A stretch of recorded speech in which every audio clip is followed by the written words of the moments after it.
Pemberhentian tetap Hasyim Asyari selaku Ketua merangkap anggota Komisi Pemilihan Umum.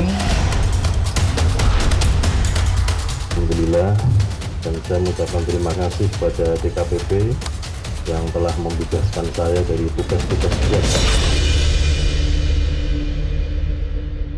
Saya masih bersama mantan Menko Polhukam, Profesor Mahfud MD. Pak Mahfud mengatakan di podcastnya Pak Mahfud yang terus terang itu bahwa soal ketua KPU yang diberhentikan dengan tidak hormat, bahwa yang memang berbuat amoral, terbukti melakukan pelecehan seksual, tapi kemudian semua harus bertanggung jawab secara moral. Karena mereka menurut saya pasti tahu bahwa ada ketidakwajaran dalam kerja-kerja ketua KPU ini. Pasti tahu lah, kan mereka kerja bersama-sama. Sampai terjadi. Jadi semua komisionernya itu harus Bapak lihat harus bertanggung jawab secara moral. Harus, iya secara, makanya saya bilang tidak secara hukum mereka, secara moral. Lalu secara hukum nanti dibawa ke pengadilan dulu, cari buktinya, lalu tidak ada buktinya, kan gitu. Tanggung jawab moral itu bahwa terjadi di situ di kantornya dan itu sudah berkali-kali dilakukan. Menurut saya harus tanggung jawab secara moral. Dan ingat, itu bukan soal perselingkuhan semata, bukan soal fasilitasi seksual semata. Itu kan di KPU tuh masalahnya banyak sebenarnya ya.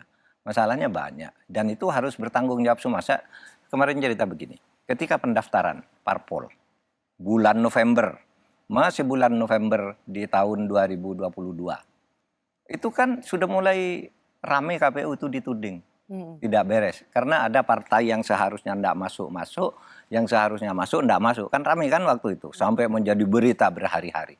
Saya ikut nangani itu, ada sebuah partai tidak masuk. Tidak masuk, tapi ada partai yang kondisinya sama, masuk. Lapor ke saya nih, pimpinan partainya yang kebetulan wakil menteri. Pak, saya diperlakukan tidak adil. Kenapa? Itu partai si A itu sama ini kondisinya. Saya telepon ke KPU, waktu itu Bernard, saya telepon dulu, sekretaris sekjennya. Pak, ini kok begini? Iya Pak, coba saya minta datanya, saya bilang. Habis itu dia ngirim data. Ini sama, partai ini dan partai ini sama. Kenapa yang ini masuk enggak? Iya Pak, nanti kita bicarakan di dalam. Besoknya masuk. Dan partai yang tadinya masuk, padahal sama kedudukannya itu, saya ikut pemilu akhirnya, ini dapat 0, sekian persen. Tapi yang ini, yang tadinya enggak masuk, yang kemudian saya dorong masuk, ini sekarang dapat 2,7, hampir 4 kemarin, tapi turun dihadang orang kan. Nah maksud saya sejak dulu KPU itu sudah bermasalah. Ketika waktu itu saya bicara. Ini ulah ketua KPU yang memang sudah diberhentikan secara tidak hormat atau memang kolektif kolegial seluruh komisioner? Kolektif, karena ketika hal itu terjadi, ya, yang menjawab itu kan bukan ketuanya, yang membela mati-matian bahwa itu tidak terjadi. Padahal dia yang diberitakan menelpon orang ke KPU ke daerah. KPU daerahnya bilang ini yang nelpon nih gitu. Tapi dia bilang enggak ada, itu hoax. Nah, berarti sejak awal ini sudah enggak beres pekerjaan KPU itu. Dimulai dari pada saat iya paling enggak pemilu. November.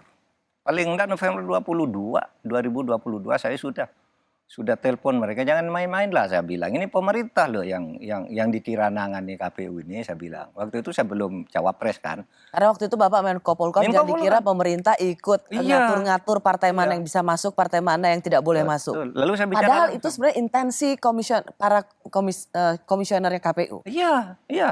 Lalu saya bicara langsung ke Hasyim. Pak Hasyim itu gimana tuh? Kok ada kasus? Iya Pak katanya. Anak-anak tuh ada yang mau diatur orang luar aja katanya. Saya sudah beritahu jangan mau diatur oleh partai-partai gitu. Artinya dia ngakui itu secara implisit bahwa itu anak buahnya bermasalah. Nah masalah lain itu penghambur-hamburan dana. Iya kan? Yang disebutkan masa seorang komisioner mempunyai 3 mobil dinas. Yang 2 mobil dinas untuk komisioner. Yang 1 juga untuk komisioner tapi platnya merah. Ya ini plat khusus. Kan sama mobil dinas itu. Untuk apa? Untuk apa mobil dinas seperti itu? Kan gitu. Kan 1 aja cukup gitu. Kalau rusak pasti ada cadangannya, ada sekjen. Kan gitu kan? Yang ini namanya mobil dinas.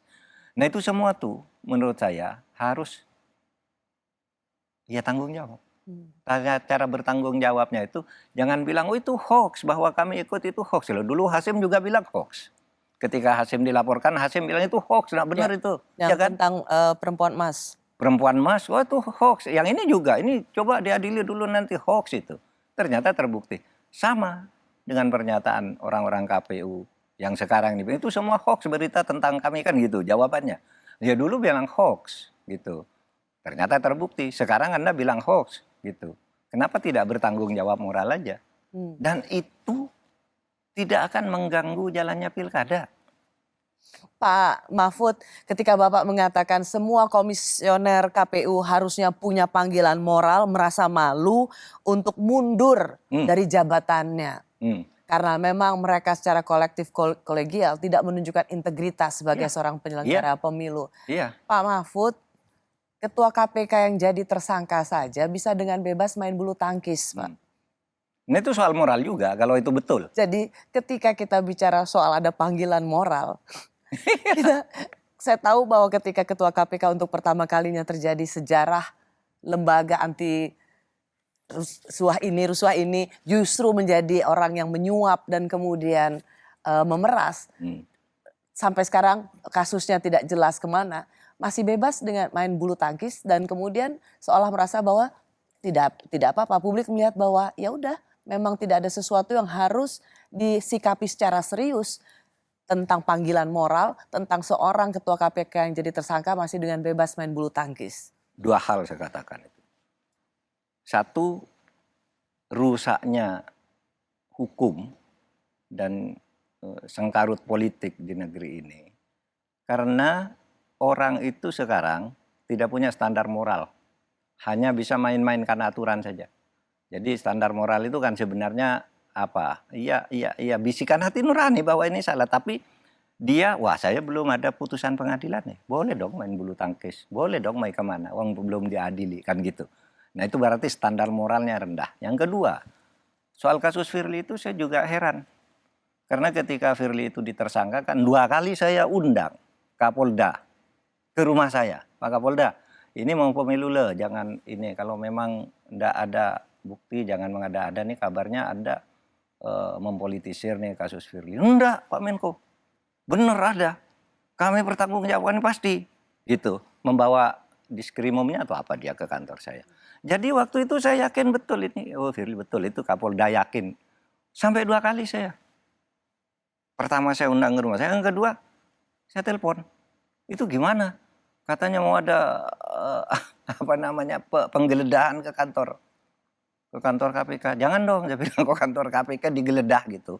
Malu itu. Saya bilang begitu waktu itu. Siap Pak Menko, kami jaga nama baik.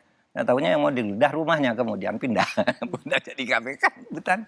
Nah waktu itu saya meyakini betul Karyoto ini memberi keterangan kepada saya.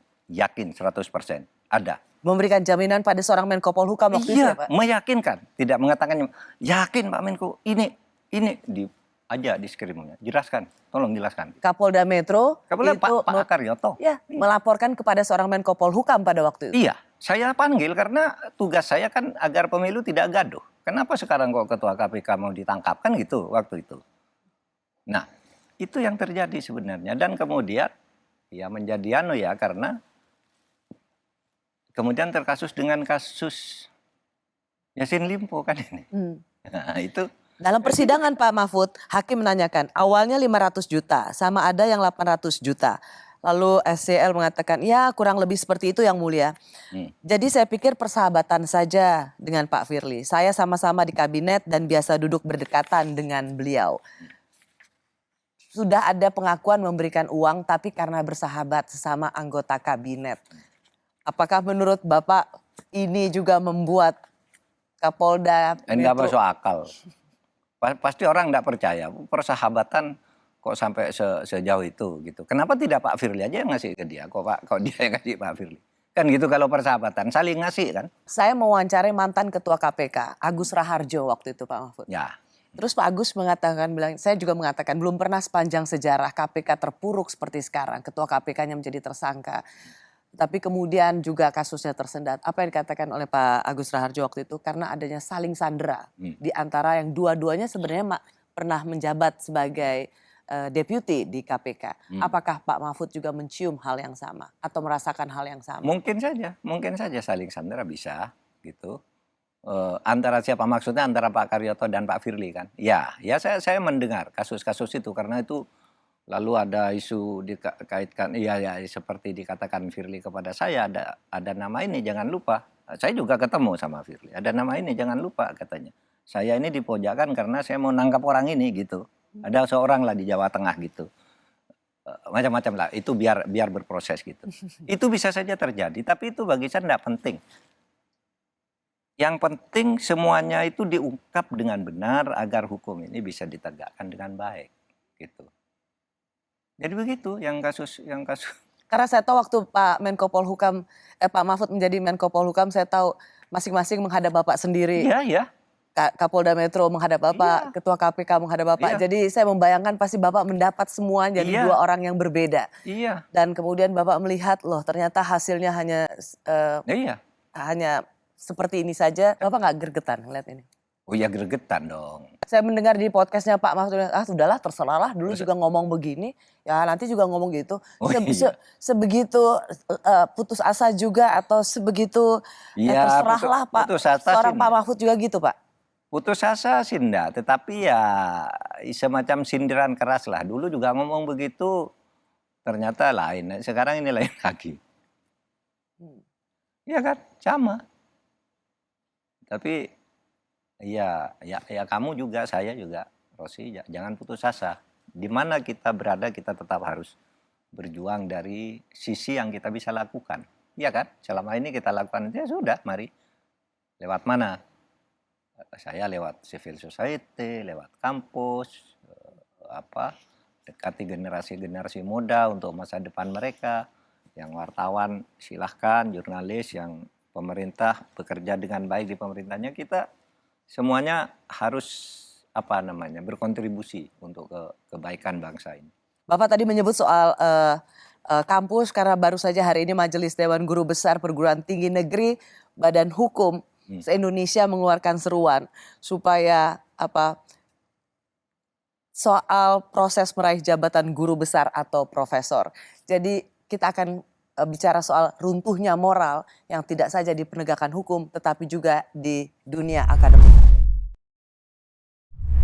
Saya masih bersama mantan Menko Polhukam Profesor Mahfud MD. Pak Mahfud, sebelum saya bicara soal seruan dari Majelis Dewan Guru Besar Perguruan Tinggi di Indonesia, saya mau masuk dulu bahwa Balek di DPR sudah memberikan semacam aba-aba atau menyetujui bahwa adanya amandemen pada undang-undang yang kemudian membuat One Team Press itu diganti lagi atau kembali lagi ke Dewan Pertimbangan Agung. Saya tahu Pak Mahfud waktu itu pernah sebelumnya kalau nggak salah di bulan Maret begitu atau April karena wacana ini sudah ada. Dan Pak Mahfud bilang buat apa? Hanya buang-buang anggaran, bagi-bagi. Dan kemudian di legislatif ternyata sudah ada sinyal yang menguat ke arah itu. Membuat kita menghidupkan kembali ke DPA.